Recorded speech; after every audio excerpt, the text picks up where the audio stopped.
کہ جن کے پاس اعمال صالحہ کا خزانہ نہیں ہوگا، جن کی زندگی غفلت میں بسر ہو گئی اور ان کے پاس خزانہ قبر میں آخرت میں اپنے بچاؤ کا نہیں ہوگا، ان کی روح جب پرواز ہوگی، ان کی قیامت جب بشکل موت آئے گی تو اس کی صورت کیسے ہوگی؟ وہ حدیث بڑی تفصیل کے ساتھ حضرت براء بن عازب رضی اللہ تعالیٰ عنہ روایت کرتے ہیں، اور یہ روایت منہال بن عمر کی ہے۔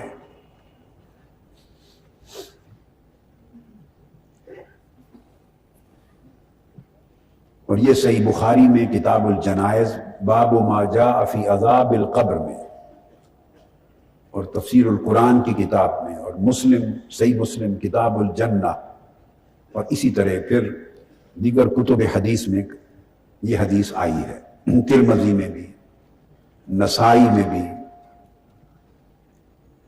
مسند احمد بن حنبل میں بھی۔ یہ ہے کہ وہ آدمی، وہ تو مومن تھا، صالح تھا، اب وہ جو محروم ہے اس سعادت سے، جو اپنی زندگی کو اپنی زندگی میں اپنی آخرت نہ بنا سکا، غفلت میں رہا، جس کی آنکھوں پر غفلت کا پردہ رہا، اس کے نفس نے، شیطان نے اور دنیا نے اس کو دھوکے میں رکھا۔ جب اس کی موت واقع ہوتی ہے تو حدیث پاک میں آتا ہے کہ پھر ملائکہ سیاہ چہروں کے ساتھ ملائکہ اس کے سامنے آ کے بیٹھتے ہیں، اسی طرح جیسے مومن صالح کے سامنے نورانی سورج اور چاند کی طرح چمکتے چہروں کے ساتھ بیٹھے تھے، جو محروم سعادت ہے اس کے سامنے سیاہ چہروں کے ساتھ ملائکہ بیٹھتے ہیں، اور پھر ملک الموت آتا ہے، اسی طرح اس کے سرہانے بیٹھتا ہے۔ اور صالح مومن کو اس نے کہا تھا فَيَقُولُ أَيَّتُهَا النَّفْسُ الْمُطْمَئِنَّةُ، اس کو کہا تھا اے نفس مطمئنہ، آ جا، اپنے رب کی مغفرت اور اس کی رضا کے باغات میں لے چلو۔ اور یہ جو روح ہے جب یہ قبض ہونے لگتی ہے، اس کو ملک الموت کہتا ہے ایتھا النفس الخبیثہ، اے خبیث روح، خبیث جان، اے خبیث جان، اخرجی الی سخط من اللہ وغضب، نکلو اس جسم سے، آؤ اللہ کی ناراضگی اور اللہ کے غضب کی طرف تمہیں لے جایا جائے۔ یہ قبض روح سے پہلے ملک الموت اس کو آواز دیتا ہے، پھر اس کی روح فتفرق فی جسدہ، اس کے جسم سے پھر وہ الگ کر دی جاتی ہے، فینتزعها، اس کی روح نکال لی جاتی ہے، اور اسی طرح پھر فرشتے اس روح کو اوپر لے جاتے ہیں امر لینے کے لیے، جیسے نیک روح کو، صالح روح کو لے گئے تھے۔ اور آپ کو حدیث میں نے بتا دی تھی کہ پھر وہ دروازے کھلتے ہیں، مبارکبادیاں ہوتی ہیں، سلام ہوتے ہیں، اور باری تعالیٰ کے حضور سجدہ کرایا جاتا ہے، علیین میں نام لکھایا جاتا ہے، پھر حکم ہوتا ہے کہ اسے اب جائیں واپس قبر میں، جس میں لوٹا دیں۔ ملائکہ اس کو لے جاتی ہیں، یمرون بہا علی ملأ من الملائکہ الا قالوا فلا یمرون بہا علی ملأ من الملائکہ الا قالوا ما ھذا الروح الخبیث، تو فرشتوں کے جس گروہ کے پاس بھی اس کو لے کے گزرتے ہیں تو اس سے بدبو آتی ہے، اس سے فرشتے پوچھتے ہیں کہ یہ خبیث روح کون ہے اور کس کی ہے؟ فَيَقُولُونَ فُلَانُ ابْنُ فُلَانَ بِأَقْبَحِ أَسْمَائِهِ، نہایت برے ناموں کے ساتھ وہ بتاتے ہیں کہ فلاں جو فلاں کا بیٹا ہے اس کی یہ خبیث روح آئی ہے، موت ہوگی۔ حتیٰ يُنْتَہَى بِهِ إِلَى السَّمَاءِ الدُّنْيَا، حتیٰ کہ اسے آسمان دنیا پر لے جایا جاتا ہے۔ فَيُسْتَفْتَحُ لَهُ، کہا جاتا ہے کہ اس دروازہ کھولیں آسمان دنیا کا، فَلَا يُفْتَحُ لَهُ، حکم ہوتا ہے کہ نہیں، اس خبیث روح کے لیے آسمان دنیا کا دروازہ بھی نہیں کھلے گا، نہیں کھولا جاتا۔ ثم قرأ رسول اللہ صلی اللہ علیہ وآلہ وسلم، یہ بات فرما کر آقا علیہ الصلوۃ والسلام نے اس موقع پر یہ آیت کریمہ کی تلاوت کی، فرمایا لا تفتح لهم ابواب السماء ولا يدخلون الجنہ حتی یلج الجمل فی سم الخیاط، ان پر آسمانوں کے دروازے نہیں کھولے جائیں گے اور نہ وہ جنت میں داخل کیے جائیں گے۔ تو آقا علیہ الصلوۃ والسلام نے اس موقع پر یہ آیت کریمہ تلاوت فرمائی۔ فیقول اللہ عز وجل اکتبوا کتابہ فی سجین فی الارض السفلی، اب اس کا نام زمین کی جو آخری تہ ہے دنیا، اس کی کتاب سجین میں، دوزخیوں کی کتاب میں اس کا نام لکھ دو۔ دوزخیوں کی جو کتاب اور فہرست ہے وہ سجین، اس کا نام لکھ لو۔ فَتُطْرَحُ رُوحُ طرحا، اور اس کی روح کو رد کر دیا جاتا ہے، واپس لے جاؤ اس خبیث روح کو، اس کے لیے اوپر آنے کی اجازت نہیں۔ فَتُعَادُ رُوحُهُ فِي جَسَدِهِ، پھر اس کی روح اس کے جسم میں اسی طرح واپس پلٹا دی جاتی ہے۔ جب پلٹا دی جاتی ہے پھر وہ ملائکہ آتے ہیں اور سوال کرتے ہیں۔ تو آپ نے اکثر و بیشتر جو حدیثیں سنی اور جو بیان سنا وہ یہی سنا کہ جب میت کو قبر میں دفناتے ہیں تو فرشتے بٹھا کے سوال و جواب کرتے ہیں۔ آج اس اعتکاف کے دوران احادیث بخاری، مسلم، ترمذی اور کتب احادیث سے آپ کو مضمون یوں مکمل کیا کہ اس طرح روحیں ایک بار اوپر جاتی ہیں، اور صالح مومن کی روح تو 7 آسمانوں کے پار اللہ کی قربت اس بارگاہ میں لے جا کے سجدہ ریز کرائی جاتی، اور پھر خوشخبری لے کر وہاں سے قبر میں آتی ہے۔ اب قبر میں سوال و جواب کا مرحلہ شروع ہوتا ہے، اور خبیث روح، خبیث جان آسمان دنیا سے اسے دھتکار دیا جاتا، رد کر دیا جاتا۔ اگلے مرحلے پھر وہی ہیں کہ قبر میں آ کے پھر سوال و جواب ہوتے ہیں۔ تو پھر جب وہی سوال، اور وہ آقا علیہ الصلوۃ والسلام کی معرفت اس کو نصیب نہیں ہوتی، وہ کہتا ہے میں نہیں جانتا، پھر اس کے لیے حکم آتا ہے فَيُنَادِي مُنَادٍ مِّنَ السَّمَاءِ، پھر آسمان سے آواز آتی ہے جو قبر میں سنائی دیتی ہے فَافْرِشُوا لَهُ مِنَ النَّارِ، اب اس کے لیے دوزخ کا بستر بچھا دیا جائے، وَافْتَحُوا لَهُ بَابًا إِلَى النَّارِ، اور اس کی قبر سے دوزخ کی طرف دروازہ کھول دیا جائے تاکہ دوزخ کی گرمی اور جلا دینے والی باد سموم آئے اس کو، آگ اور تپش، اور حکم ہوتا ہے وَيُضَيِّقُ عَلَيْهِ قَبْرُهُ، اس کی قبر پھر اس کے اوپر تنگ کر دی جاتی ہے، اتنی تنگ کر دی جاتی ہے حَتَّى تَخْتَلِفَ فِيهِ أَضْلَاعُهُ، حتیٰ کہ اس کی پسلیاں ٹوٹنے لگتی ہیں، اس کے جسم کا پورا پنجرا ٹوٹ جاتا ہے، پسلیاں ٹوٹ جاتی ہیں۔ عذاب قبر آخرت کے عذاب کا پہلا مرحلہ شروع ہو گیا، اور پھر ادھر تو اعمال صالحہ آئے تھے خوبصورت جسم میں ممثل ہو کر، متجسد ہو کر،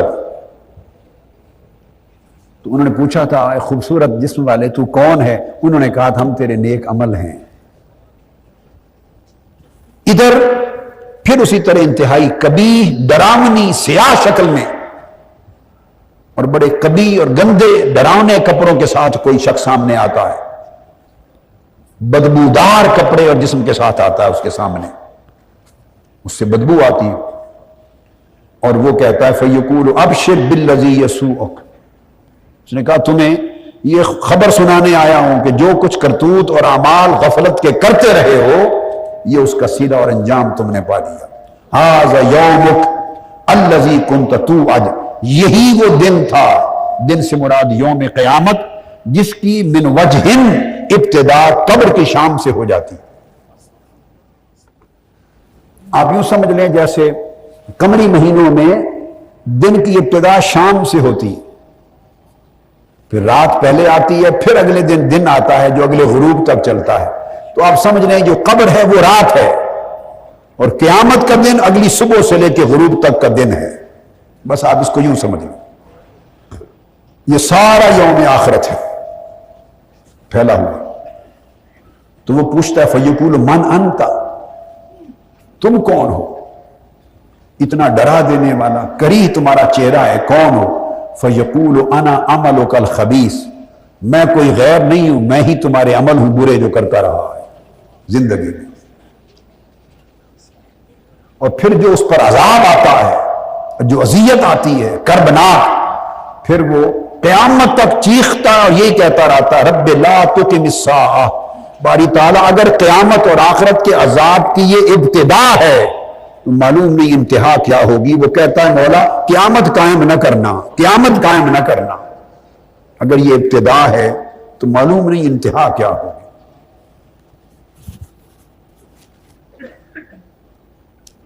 اور اس کو پھر اتنا مارا جاتا ہے لوہے کے گرزوں کے ساتھ، پھر اس کے بعد اس کو ضربیں شروع ہوتی، لوہے کے گرز لے کر اتنی شدت کے ساتھ اس کو عذاب قبر شروع ہوتا ہے، مارا جاتا ہے کہ حدیث پاک میں ہے، آقا علیہ السلام نے فرمایا، سنن ابی داؤد میں مروی فرمایا لو ضرب بہا جبل لصار ترابا، لوہے کے گرزوں کے ساتھ اس کو اتنا مارا جاتا ہے قبر میں کہ ابو داؤد میں آقا علیہ السلام نے حدیث فرمایا اگر ان گرزوں کے ساتھ پہاڑوں کو مارا جاتا تو وہ مٹی بن جاتے، ریزہ ریزہ ہو کر مٹی بن جاتے۔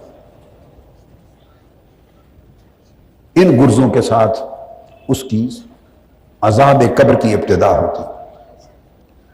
فَيَضْرِبُهُ بِهَا ضَرْبَةً يَسْمَعُهَا مَا بَيْنَ الْمَشْرِقِ وَالْمَغْرِبِ إِلَّا الثَّقَلَيْنِ، آقا علیہ السلام نے فرمایا پھر اس کی اتنی چیخیں نکلتی ہیں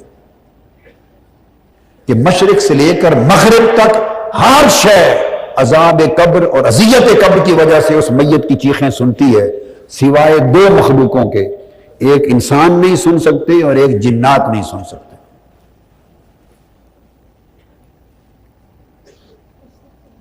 مار مار کے پھر وہ مٹی ہو جاتا ہے، ثم تعاد فیہ الروح، پھر روح ڈالی جاتی ہے، پھر سزا ملتی ہے۔ یہ ایک مرتن بعد مرتن وکرتن بعد کرتن عودتن بعد عودتن، قیامت تک آقا علیہ السلام نے فرمایا یہ عذاب قبر شدت کے ساتھ اپنی اذیت ناک ہولناکیوں کے ساتھ جاری رہتا ہے، بس جب قیامت کے انعقاد یوم البعث کا وقت آئے گا اس سے تھوڑا عرصہ قبل یہ عذاب قبر ختم ہوگا، گیپ آئے گا ان احوال قیامت کے دن کی ابتدا کے لیے، اس کے بعد اٹھا کر پھر عذاب شروع ہو جائے۔ بات یہ ہوئی کہ دراصل فیصلہ کن مرحلہ اس زندگی کا موت ہی ہے، اس لیے اولیاء اللہ خوف آخرت میں تذکیر بالموت پر زور دیتے کہ موت کو یاد کرو، اور موت کی آیات اور قبر کی آیات پڑھ کے ان کی چیخیں نکل جاتی، گریہ و زاری طاری ہو جاتی۔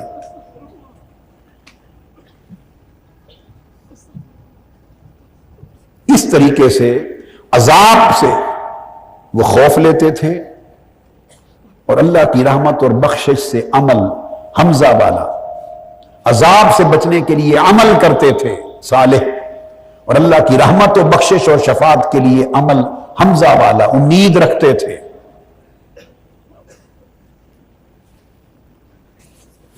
اور اس طرح خوف اور رجا، قبر اور آخرت کے عذاب کا خوف، یہ خوف اور رجا اللہ کی رحمت اور بخشش کی امید، جب خوف و رجا ملا کے زندگی میں چلتے تو ان کی خشیت بنتی تھی، اور خشیت والوں کے رونگٹے ہر وقت کھڑے رہتے تھے، خشیت والوں کی آنکھیں ہر وقت پر نم رہتی تھی۔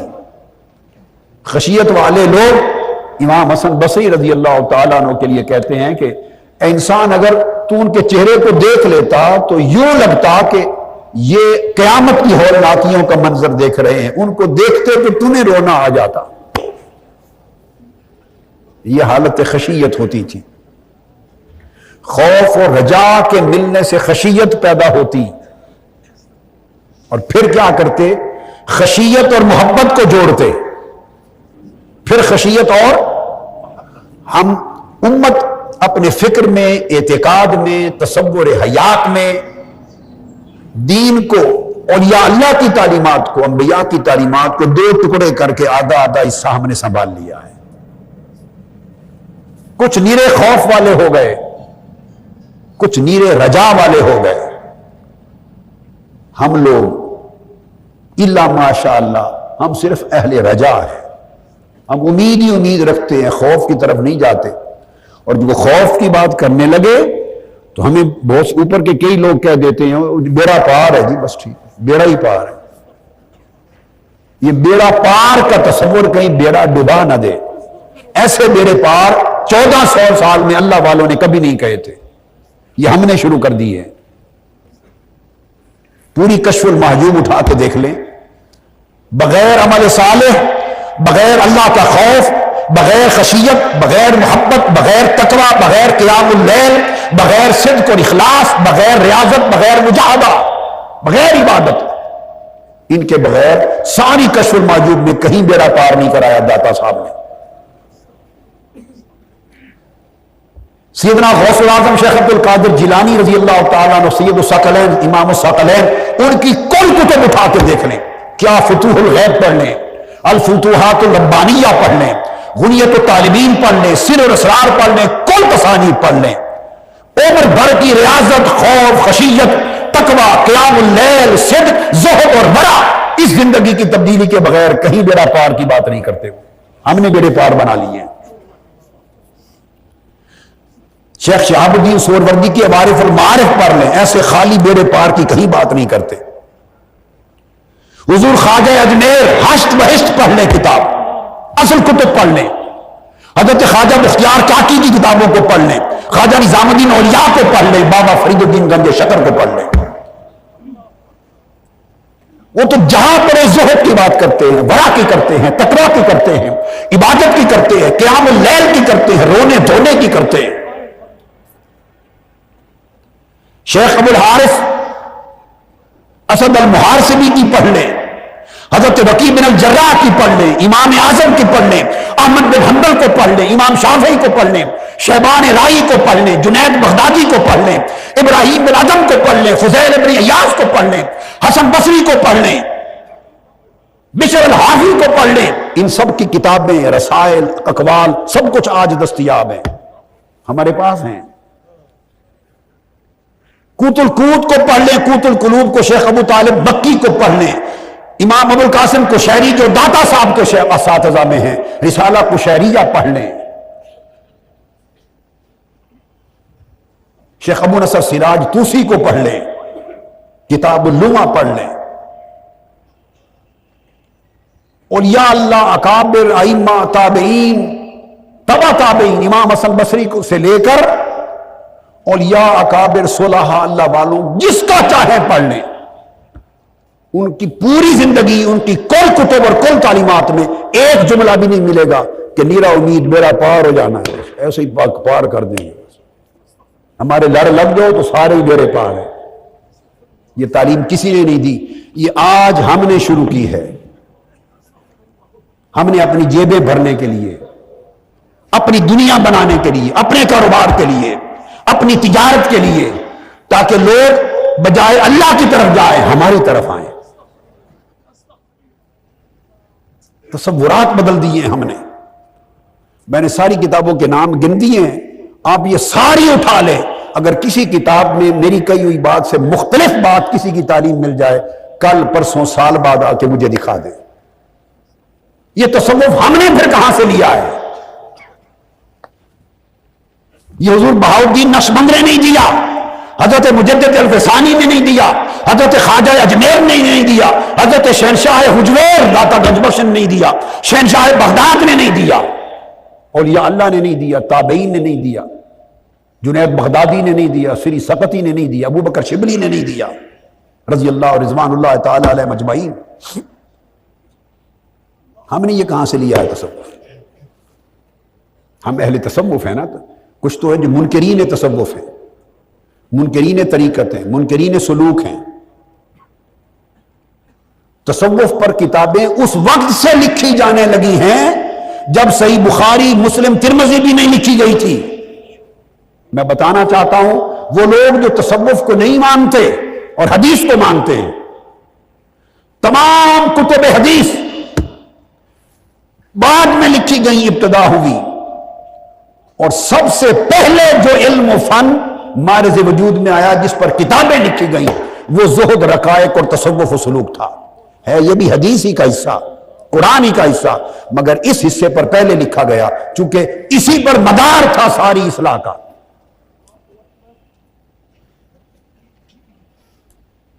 اسی پر مدار تھا۔ امام مالک کی الموطا سے بھی پہلے جن سے انہوں نے روایتیں لی، امام بخاری نے، امام وکیع بن الجراح، انہوں نے کتاب الزہد لکھی۔ جن سے امام شافعی نے روایتیں لی، امام احمد بن حنبل، انہوں نے کتاب الزہد لکھی۔ امام حارث المحاسبی نے لکھی۔ پہلے زمانوں میں یہ محدثین ہیں جن کی روایتیں بخاری مسلم میں ہیں۔ اور تصوف پر حضرت سفیان الثوری نے کلام کیا جو امیر المؤمنین فی الحدیث ہے۔ بخاری مسلم کا تکیہ ان پر ہے، انحصار ان پر ہے۔ امام عبداللہ بن مبارک نے کتاب الزہد تصوف پر لکھی، پہلی کتب میں، جو امیر المومنین فی الحدیث ہیں۔ بخاری، مسلم، ترمذی، ابو داؤد، کل سیاستہ کا انحصار ان پر ہے۔ انہوں نے کتاب الزہد لکھی تصوف پر پہلی۔ یہ امام بخاری کے شیوخ ہیں، امام اعظم ابو حنیفہ کے معاصرین ہیں،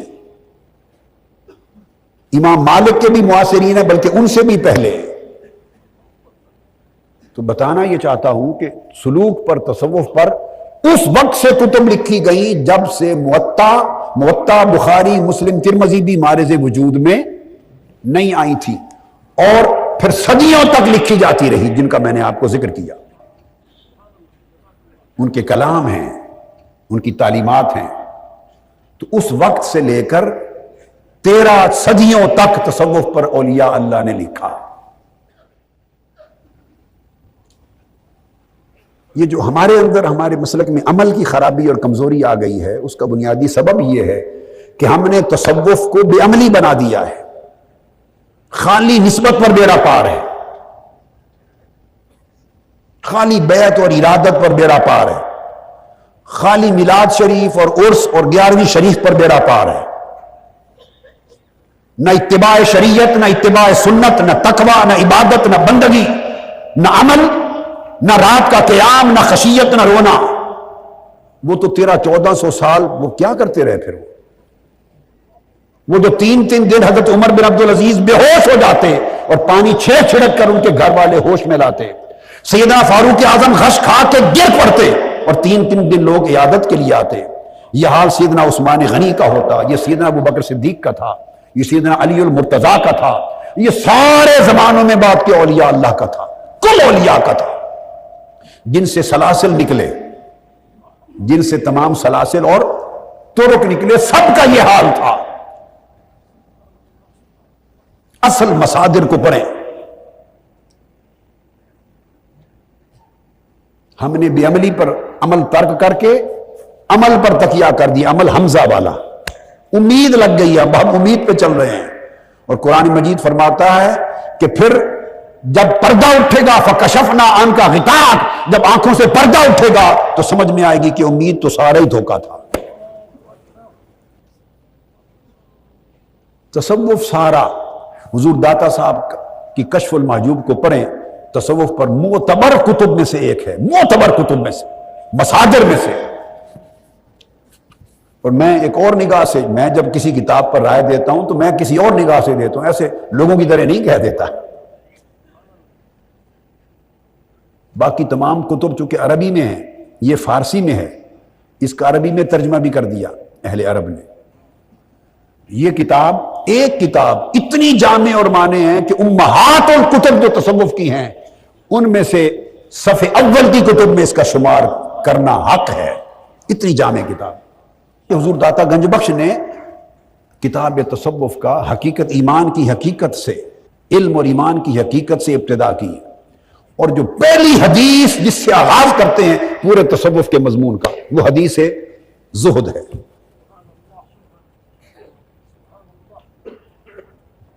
وہ حدیث مسند امام احمد بن حنبل میں بھی ہے، مسند بزار میں بھی ہے، معجم طبرانی میں بھی ہے، اور حیثمی نے بھی کنز العمال میں اس کو لیا ہے، اور بہت ساری کتب حدیث میں وہ حدیث آئی ہے۔ حضرت حارث انصاری رضی اللہ تعالیٰ عنہ کی، وہ حارث انصاری بھی نام آتا ہے کتب حدیث میں، اور حارثہ بھی آتا ہے۔ یہاں سے انہوں نے مضمون تصوف کا آغاز کیا۔ بتانا چاہتا ہوں کہ یہ تصوف، یہ روحانیت، یہ ولایت، یہ سلوک، یہ طریقت تو وہ تھا جو حضور داتا گنج بخش سمجھتے تھے، جہاں ہم جاتے ہیں اکتساب فیض کے لیے، اور جو ہم نے بنا رکھا ہے یہ حضور داتا صاحب کا تصوف تو نہیں ہے۔ معلوم نہیں کس کا ہے، میرے علم میں نہیں۔ تو وہ بنیاد پورے تصوف کی تعلیم کی، اور ہر شیخ کی جتنے میں نے نام گنوائے ابتدا میں اب تک، سب کی یہ تعلیم۔ وہ بنیاد کہاں پر رکھتے ہیں؟ بنیاد یہ رکھتے ہیں کہ آقا علیہ الصلوۃ والسلام کی خدمت میں۔ حضور داتا صاحب تو کتاب میں حوالہ جات تو صوفیاء کا طریقہ متن میں نہیں دیتے نا، کتب حدیث کا، وہ تو اعتماداً لکھ دیتے ہیں۔ تو میں نے آپ کو تمام مراجع بتا دیے کن کن کتب حدیث میں یہ حدیث آئی ہے، اور میں نے المنہاج الصبی میں تمام مصادر کی تخریجات کے ساتھ یہ کوٹ کی ہے یہ حدیث۔ آقا علیہ الصلوۃ والسلام کی بارگاہ میں صبح ایک انصاری جوان سامنا ہوا، حضرت حارثہ الانصاری رضی اللہ تعالیٰ عنہ۔ اب یہ تصوف ہے جو سارا بتا رہا ہوں، یہ روحانیت ہے، یہ سلوک ہے، یہ طریقت ہے۔ اس کو زندگی میں پیدا کرے اور زندگی اس طرز پر، اس جہت پہ گزارے۔ بقایا قصے کہانیاں ہیں، یا کاروبار ہیں، تجارت ہے، اور میں سچ بات ہے، میں کوئی تجارت نہیں کرنا چاہتا، میں اپنی آخرت خراب نہیں کرنا چاہتا، میں تو پہلے بے حال سا ہوں۔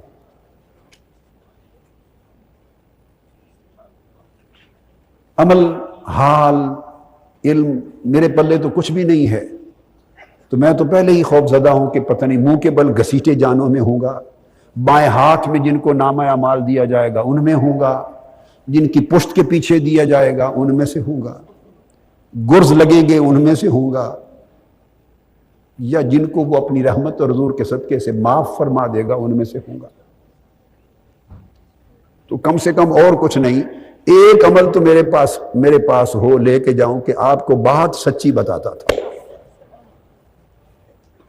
سچی اور کھری بات کرتا تھا، چلو شاید یہی عمل ہی کام آ جائے۔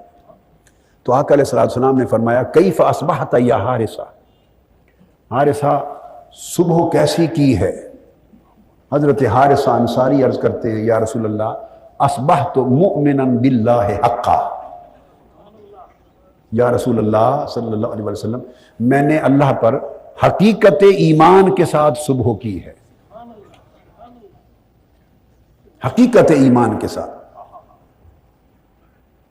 تصوف، سلوک، طریقت، روحانیت، اگر پوچھیں مجھ سے کیا چیز ہے، حقیقت ایمان کا نام ہے یہ تصوف۔ اگر چاہیں اس حقیقت ایمان کے علاوہ کوئی اور لفظ بھی بتا دیں تو دو بتا دیتا ہوں اور لفظ، تزکیہ اور احسان کا نام ہے تصوف۔ بس بقایا سب سن لیں، رسوم ہیں، بقایا مراسم ہیں علم کی اصطلاح میں، ان کو رسوم کہتے ہیں۔ کیا کہتے ہیں؟ رسوم ہیں۔ اس لیے حضور داتا صاحب پہلے ابواب میں روئے ہیں، فرماتے ہیں تصوف کا نام رہ گیا کام نہ رہا،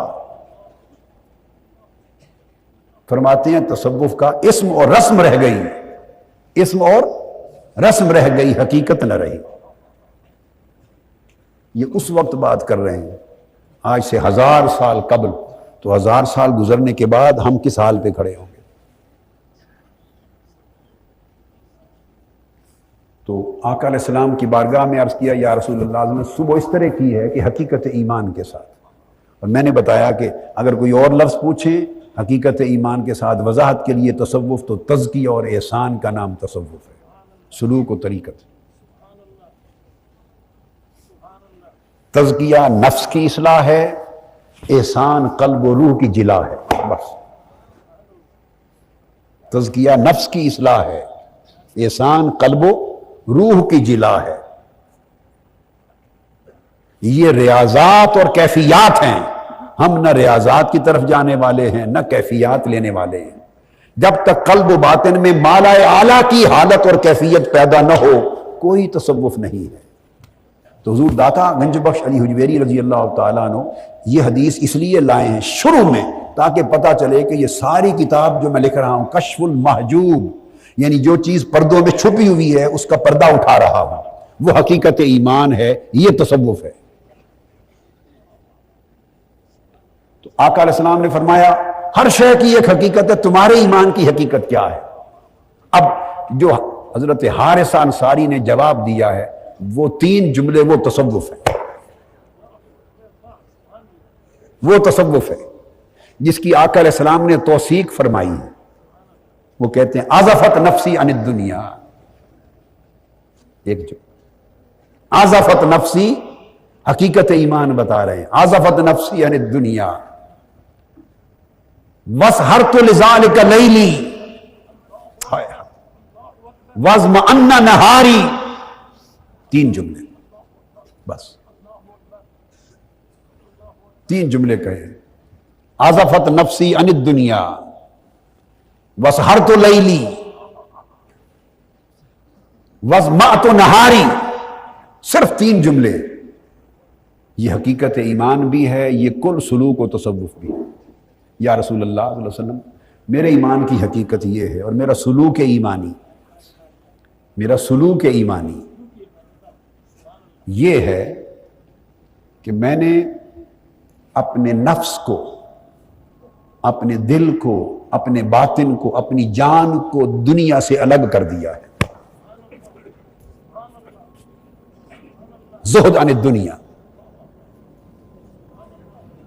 میرا نفس، میری جان، میرا دل دنیا سے بے رغبت و بے تعلق ہو گیا ہے۔ میں نے اپنے نفس کو، اپنی جان کو، اپنے دل کو دنیا سے علیحدہ کر لیا ہے۔ اس کا معنی یہ ہے کہ میں خود دنیا سے نہیں نکلا، دنیا میں رہتا ہوں، میں خود دنیا میں رہتا ہوں، مگر آقا اب دنیا مجھ میں نہیں رہتی۔ بس یہ بات ہے، صرف اتنی بات ہے۔ صوفی اور عالم کا یہی فرق ہے۔ علماء میں جو اصفیاء ہوتے ہیں، علماء میں جو صوفی علماء، عارف علماء ہوتے ہیں، جو صرف علماء ظاہر نہیں رہتے، علماء باطن بھی ہو جاتے ہیں، یہی ایک قدم کا فرق ہے۔ ہم خود بھی دنیا میں رہتے ہیں اور دنیا بھی ہم میں رہتی ہے، چولی دامن کا ساتھ ہے، ہم بھی دنیا میں ہیں اور دنیا بھی ہم میں ہے۔ صرف اتنا کرنا ہے، یہی سلوک، یہی تصوف، یہی سبق ہے آپ کے لیے۔ اگر یہ سبق عملی زندگی میں نہ لے سکے، یہ سبق نہ لے کر گئے، صرف واہ واہ کا سبق نہیں، لوگوں کو سنانے کے لیے، تقریروں کے لیے نہیں، گھائل ہو جانے اور اپنے احوال کو بدل لینے کا سبق نہ لے کر گئے تو آپ کا کوئی قصور نہیں۔ میں بیکار تھا، میری بات میں تاثیر نہیں تھی، میں ناکار، اس قابل نہ تھا کہ آپ میری سنگت میں بدل سکتے۔ بس یہ بات، بس اتنی سی بات۔ آزفت نفسی عن الدنیا، تو مانا یہ ہم دنیا میں رہتے ہیں۔ عرض کیا یا رسول اللہ، اب میری ایمان کی حقیقت یہ ہے کہ میں تو دنیا میں رہتا ہوں مگر اب دنیا مجھ میں نہیں رہتی، میں نے دنیا کو اپنے من سے نکال دیا ہے۔ اگر آپ خود دنیا سے نکل جائیں تو یہ رہبانیت ہے، خود دنیا سے نکل جائیں تو رہبانیت ہے، اور اگر خود آپ نہ نکلیں، دنیا کو خود سے نکال دیں تو یہ زہدانیت ہے۔ اگر آپ دنیا سے نکل جائیں تو راہب ہیں، راہب اسلام میں نہیں ہیں، اور اگر دنیا آپ میں سے نکل جائے تو آپ زاہد ہیں۔ بس اتنا سا فرق ہے۔ اب ہمارا کیا ہے، نہ ہم راہب ہوئے نہ زاہد ہوئے۔ اور میں نے آپ کو یہ بات کہی تھی کہ اگلے لوگ دن کو رکبان ہوتے تھے، رات کو رہبان ہوتے تھے، دن کو گھوڑوں کی پشت پر سوار ہوتے تھے اور رات کو مسلوں کی پشت پر سوار ہوتے تھے۔ سواری ہے، دن کو گھوڑے کی سواری کرتے، رات کو مسلے کی سواری کرتے۔ دن کو فرائض ادا کرتے، رات کے لیے راہب بن جاتے۔ تو عرض کرتے ہیں یا رسول اللہ، میں نے دل کو دنیا سے بے رغبت و لا تعلق کر دیا ہے، یوں کہ دنیا کو دل سے نکال دیا ہے۔ ایک بات تو پھر کیا ہوا ہے؟ 3 جملے بتایا نا، کل، سلوک، تصوف اور روحانیت، ولایت، اس کا نچوڑ۔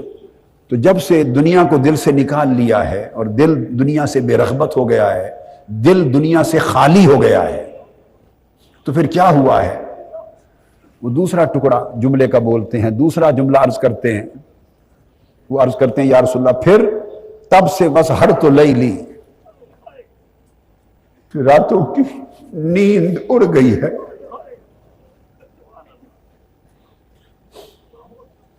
جب رات آتی ہے تو جاگتا رہتا ہوں، رات آتی ہے اور نیند نہیں آتی۔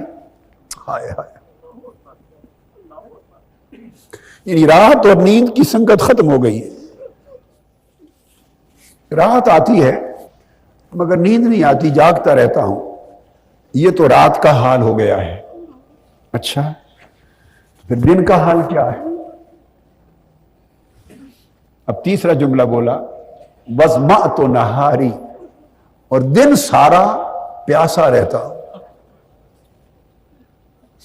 رات جاگنے میں گزر جاتی ہے، دن پیاس میں گزرتی۔ اچھا، اب سوال ہے کہ پیاسا کیوں رہتا ہے؟ پانی نہیں پیتے؟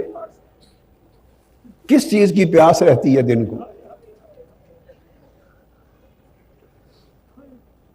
وہ پیاس پانی والی نہیں ہے، وہ رات کی پیاس ہے۔ ہائے ہائے ہائے، وہ جو رات کے جاگنے میں جام ملے تھے، رات کے جاگنے میں جو جام ملے تھے پینے کو، فرق ہے نا۔ آقا علیہ السلام نے اسی امر کی طرف اشارہ کیا ہے، وہ کیفیت فیضان نبوت میں سے جس مومن کے قلب و باطن پہ وارد ہو جائے وہی ولی ہے۔ آقا علیہ السلام نے فرمایا تھا جب صحابہ کرام نے روزے وصال کے رکھنے شروع کیے، وصال کے روزے، متصل روزے جب رکھنے شروع کیے، تو آپ نے فرمایا تھا لست مثلکم ایکم مثلی لست کہیاتکم، میں تمہاری مثل نہیں ہوں۔ کون ہے تم میں میری مثل؟ میں تمہارے جیسا نہیں ہوں، تمہاری حیت پر نہیں ہوں۔ کیوں؟ ابھی تو یطعمنی ربی ویسقین، میں رات اس حال میں گزارتا ہوں کہ میرا رب مجھے کھلاتا پلاتا ہے۔ رات ایسے گزارتا ہوں کہ میرا رب مجھے کھلاتا پلاتا ہے۔ وہ جو قوت لا یموت ہے، وہ قوت اللیل، وہ رات کی خوراک، وہ شرب اللیل، وہ رات کی شراب، رات کا پلانا، رات کا جام، میرا رب مجھے کھلاتا پلاتا ہے۔ وہ جو رات کو رب کھلاتا پلاتا ہے، آقا علیہ السلام تو اپنی شان اور اپنے مقام کے مطابق فرما رہے ہیں، بس یہ جو حصہ نبوت ہے، اس کی تجلی اور اس کا فیض اور اس کا حصہ امت کے جس مومن کو مل جاتا ہے وہ ولی ہوتا ہے۔ وہ کیفیت جب قلب و باطن پہ وارد ہوتی ہے، تو وہ فرمایا رات کو جاگتا ہوں اور دن کو پیاسا رہتا ہوں۔ اب دن کی پیاس سے مراد کیا ہے؟ رات کے لیے پیاسا رہتا ہوں کہ دن چڑھ جاتا ہے اور لوگ یہ دیکھتے رہتے ہیں کہ کہیں دن ختم نہ ہو جائے، اور میں دیکھتا رہتا ہوں کہ کب ڈوبے گا سورج، کب ڈوبے گا اور رات پھر کب آئے گی۔ اتنا لمبا کیوں ہو گیا ہے دن؟ اتنا لمبا دن کیوں ہو گیا ہے؟ رات کب آئے گی؟ تاکہ رات آئے پھر ہر کوئی سو جائے اور میں محبوب کے لیے مصلی کی پشت پہ سوار ہو جاؤں، میں بھی ایک سواری کروں۔ دن کی سواری اپنی اپنی منزلوں کے لیے ہوتی ہے، گھوڑوں کی سواری، کار کی سواری، جس جس منزل پہ آپ نے جانا ہے منزلوں کے لیے ہوتی ہے۔ تو لوگوں، رات مصلی کی سواری بھی کسی منزل کے لیے ہوتی ہے۔ ایک منزل رات کی بھی ہے، محبوب کے ڈیرے پہ جانا ہے، محبوب کی طرف جانا ہے۔ دن کی سواریاں آپ کو اپنی منزلوں پہ لے جاتی ہیں، رات کی مسلح کی سواری محبوب والی منزل پہ لے جاتی ہیں۔ تو دن سارا رات کی پیاس میں رہتا ہوں کہ پھر پلٹ کے رات آئے۔ 3 جملے تھے جو آپ نے کرنے ہیں۔ یہ ہے سلوک و تصوف، یہ سلوک و طریقت، اور پھر اس کے بعد حقیقت و معرفت، وہ کیا ہے؟ وہ اس کا جواب ہے۔ تو آقا فرماتے ہیں اچھا جب یہ 3 چیزیں تمہیں حاصل ہو گئیں تو اس کا ثمر، اس کا نتیجہ کیا ملا؟ یہ سارا تصوف بیان ہو گیا، طریقت بھی ہو گئی، حقیقت بھی ہو گئی، معرفت بھی ہو گئی۔ پھر اس کے نتیجے میں کیا ملا؟ عرض کی آقا تو اب کیفیت یہ ہو گئی کانی انظر عرش ربی بارزا، کہ اب یہ کیفیت ہو گئی ہے کہ گویا یوں لگتا ہے کہ میں اپنے مولا کا عرش بے نقاب دیکھ رہا ہوں، یعنی مالا اعلیٰ کے انوار و تجلیات کا یوں نزول رہتا ہے میرے قلب اور باطن پر۔ گویا ناسوت ملکوت سے جڑ جاتا ہے، ناسوت ملکوت سے جڑ جاتا ہے، جبروت سے جڑ جاتا ہے۔ آپ کا رشتہ مالا اعلیٰ کی کیفیات آپ کے قلب و باطن پہ وارد ہونے لگ جاتی ہیں۔ وَكَأَنِّي أَنظُرُ إِلَىٰ أَهْلِ الْجَنَّةِ يَتَزَاوَرُونَ فِيهَا، اور یوں لگتا ہے جیسے میں جنت کو دیکھ رہا ہوں کہ جنت کے رہنے والے آپس میں ایک دوسرے کی زیارت کرنے کو جا رہے ہیں، ملاقاتوں کے لیے جا رہے ہیں۔ جنت میں بھی آمد و رفت ہوگی، ملاقاتیں ہوں گی، مجلسیں ہوں گی، حلقات ہوں گے۔ ترجمہ قرآن میں میں نے لکھا ہے اپنے عرفان القرآن میں، اور قرآن مجید نے کہا حلقات ہوں گے، مجالس ہوں گی، اور قرآن مجید کی قرات کی اور نعت کی محافل سما ہوں گی۔ سما سے مراد جس کو وہ جو روحانی نغمات ہیں اس بارگاہ کے جنت کے الوہی اور لاہوتی اور جنت کے نغمات جو مزامیر داؤد علیہ السلام ہیں، ان نغموں کی سماعت ہوگی، محافل ہوں گی، ملاقاتوں کے لیے آنا جانا ہوگا، دسترخوان ہوں گے، دعوتیں ہوں گی۔ جنت کی ایک اپنی زندگی ہوگی، تکیے ہوں گے، بچھونے ہوں گے، گاؤ تکیے ہوں گے، سٹیج ہوں گے، بیٹھے ہوں گے، نظارے ہوں گے، آمنے سامنے ایک دوسرے کو تکنا ہوگا۔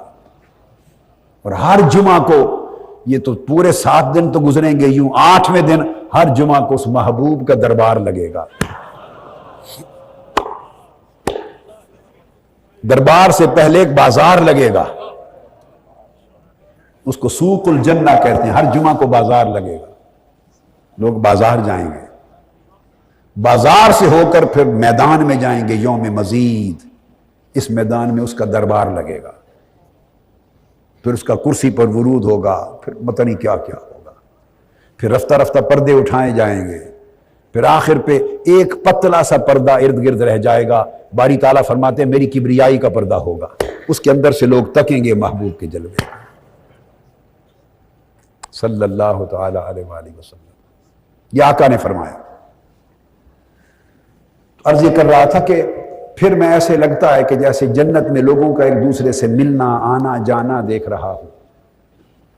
وَكَأَنِّي أَنظُرُ إِلَىٰ أَهْلِ النَّارِ يَتَدَاعُونَ فِيهَا، اور ایسے لگتا ہے کہ جہنم میں لوگ جب ایک دوسرے پر گر رہے ہیں دوزخ کے عذاب میں بھاگتے ہوئے، اس منظر کو بھی دیکھ رہا ہوں، تباہی بھی دیکھ رہی ہیں اور تکلیف سے چلا رہے ہیں، ازدحام ہے، جیسے کچلے جاتے ہیں، مر جاتے ہیں، تکلیف سے چیختے ہیں، وہ بھی دیکھ رہا ہوں، ایسے لگتا ہے۔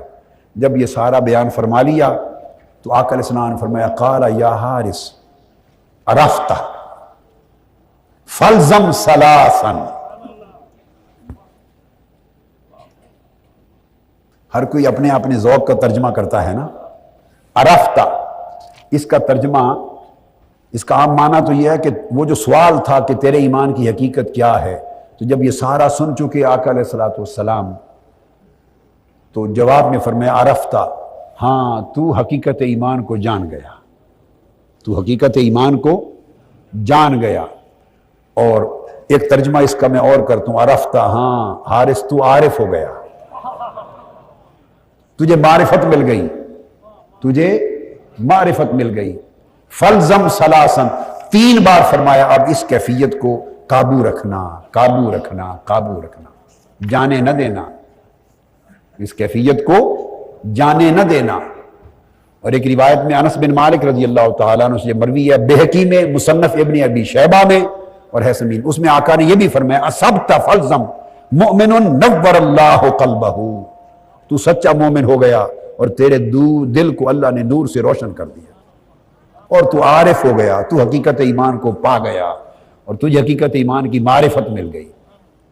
یہ میں نے حدیث اس لیے آپ کو عرض کی، مقصود کہنے کا یہ تھا کہ حضور داتا صاحب نے مضمون سلوک و تصوف اس حدیث سے شروع کیا، سارا بیان یہ ہے، اور کل اولیاء صوفیاء اس حدیث سے تصوف اور سلوک کو اخذ کرتے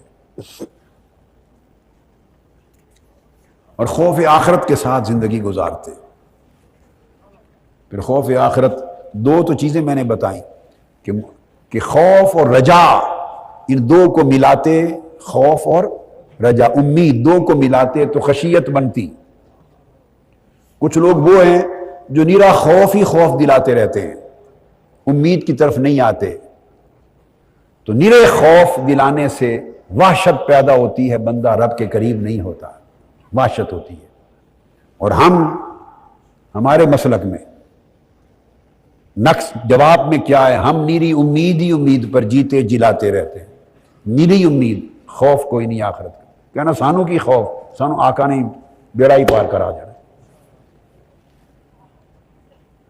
تو نیری امید سے غفلت پیدا ہوتی ہے۔ یہ تصوف کا نچوڑ دے رہا ہوں اپنے لفظوں میں۔ نیرا خوف مومن کو، بندے کو دلائیں تو وحشت پیدا ہوتی ہے، بندہ اللہ سے دور ہوتا ہے۔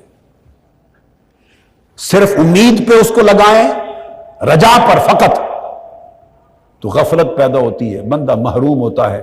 اور فکشفنا عنک غطاءک، جب پھر غفلت کا پردہ اٹھتا ہے تو تباہی اور ہلاکت سے بچنے کا کوئی سامان نہیں ہوتا۔ تو نیرے خوف سے وحشت اور نیرے رجا سے غفلت۔ اس لیے کل اولیاء اللہ نے، حتیٰ کہ آقا علیہ الصلوۃ والسلام نے احادیث میں، اور کل اولیاء ائمہ صلحاء نے کہا کہ ایمان کا جو کمال ہے اور بچاؤ، وہ خوف اور رجا کو جمع کرنے میں، بین الخوف والرجا، اور خوف اور رجا کو ملائیں تو جو میں سمجھانا چاہوں وہ خشیت پیدا ہوتی ہے۔